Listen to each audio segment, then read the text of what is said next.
Right now, sitting on their living room sofa, maybe even wearing comfortable pajamas, someone is actively stopping your favorite AI from giving dangerous medical advice.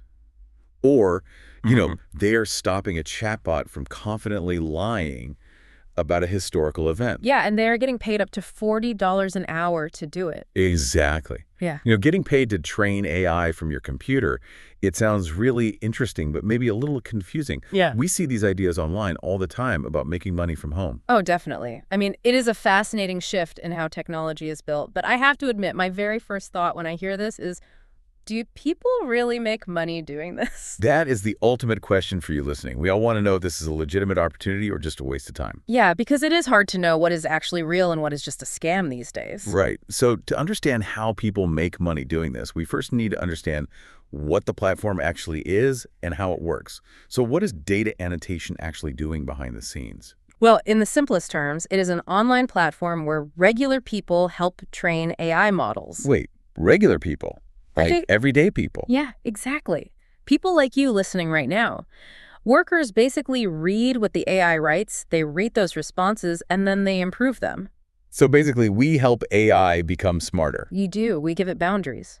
Because, an AI doesn't automatically know how to be helpful or safe. Right, because it just scans the internet, and, well, the internet is full of bad information. Yeah, exactly. It needs human feedback. So we show the AI what a high-quality, safe answer actually looks like. Oh, I get it. It is like a teacher grading a student's homework so the student can learn from their mistakes. That is a perfect analogy. You are basically grading the AI's homework so it doesn't make the same mistakes again. Okay, so now that we know we are acting like teachers for the AI, let's look at the actual homework assignments. Because I know people listening are trying to picture their workday. What do these tasks actually look like on a computer screen? Sure. So there are three main types of tasks. The first one is comparing two AI answers. Okay, what does that mean? Well, you read a prompt from a user, and then you read two completely different AI responses to that same question. Answer A and answer B. Oh, so you just decide which one is better and explain why. Exactly. Like maybe answer A is more accurate, but answer B is much easier to read. You have to pick the winner and write a note explaining your choice. Got it. So comparing is like a taste test between two answers. What is the second task? Second task is rewriting or improving AI responses. So you actually have to do the typing yourself. Yeah, you do. You might see an AI answer that has a really bad tone, like it sounds incredibly aggressive or rude. You find those mistakes and you rewrite the text to make it sound more polite and natural. Oh, okay. So rewriting is basically just fixing a rough draft. Right. You are showing the AI the exact right way to speak to a human. That makes a lot of sense. And what is the third task? The third one is writing prompts to test the AI. Writing prompts, like Yeah. asking it to write a short story. Well, sometimes. But usually, you write creative or tricky questions to see how well the AI can answer them. You are actively trying to see if the AI will fail or break its own safety rules. Oh, wow. So prompting is just asking the AI a question to test its skills. You got it. That covers the core of the daily work. Okay, these tasks sound very doable.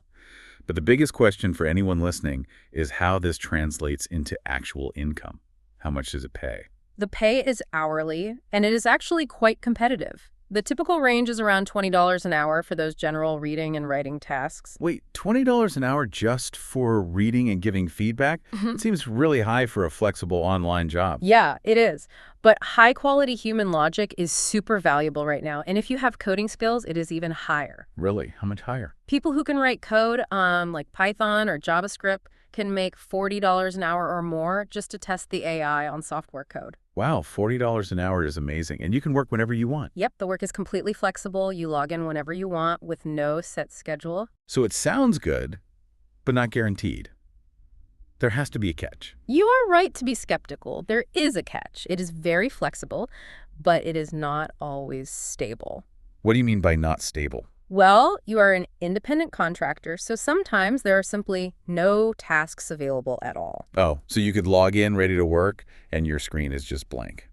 Exactly. Projects come and go. Sometimes you have tons of work, and other times it is a dry spell. That is a really crucial point.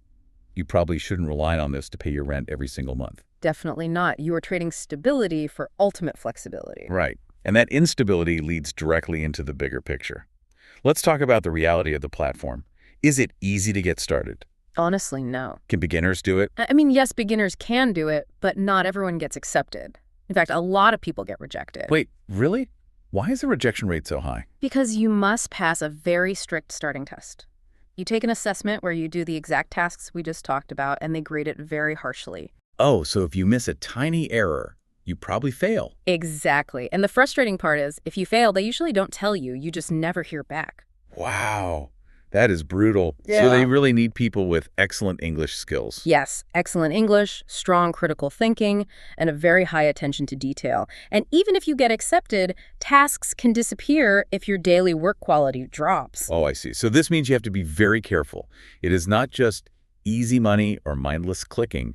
You really have to focus. You have to be fully engaged. You are hunting for very subtle errors in big blocks of text. Knowing that it requires so much focus and that the income isn't perfectly stable, who is this job actually perfect for? Who should take the time to apply? I'd say there are 3 ideal types of people. First, people who naturally like reading, writing, and learning new things. That makes perfect sense. If you hate reading, you'll be miserable doing this. Exactly. You have to actively enjoy words. Second, people who want flexible remote work from home. Think about students with weird class schedules or stay-at-home parents. Yeah, that reminds me of a digital nomad lifestyle. It is wonderful if you love freedom and words, but maybe not for you if you need a strict daily routine. That is a great comparison. You really need self-discipline to do it.